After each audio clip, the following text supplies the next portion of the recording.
दिल्ली सल्तनत के किस सुल्तान के काल के दौरान गोविंद राज ने स्वयं को रणथंभौर में स्थापित किया?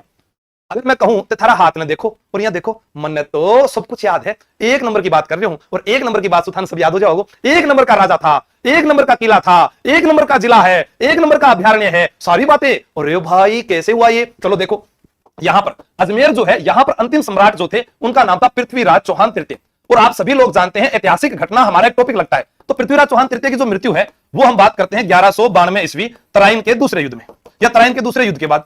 तराइन का दूसरा युद्ध ये हार गए, ठीक है, दूसरा युद्ध जो था हारे। इसी के साथ में क्या हुआ, भारत में जो राजपूत काल चल रहा था वो खत्म हो जाता है। हर्षवर्धन के समय शुरू हुआ था, तब इन्हीं का पुत्र, इनका जो पुत्र था उसका नाम था गोविंद राज। क्या नाम था? गोविंद राज। ये आया और इसकी सहायता कुतुबुद्दीन ऐबक ने की, क्योंकि आपको याद रखना है मोहम्मद गोरी का गुलाम कुतुबुद्दीन ऐबक था, याद हो जाएगा। ठीक है, अब मैं एक बात और बताऊं, रणथंभौर राजस्थान में एक नंबर का किला है, भारतीय बाघों का घर कहलाता है। एकमात्र शक्तिशाली शासक यहां का रणथंभौर का हुआ, उसका नाम था हमीर देव चौहान। हमीर देव चौहान।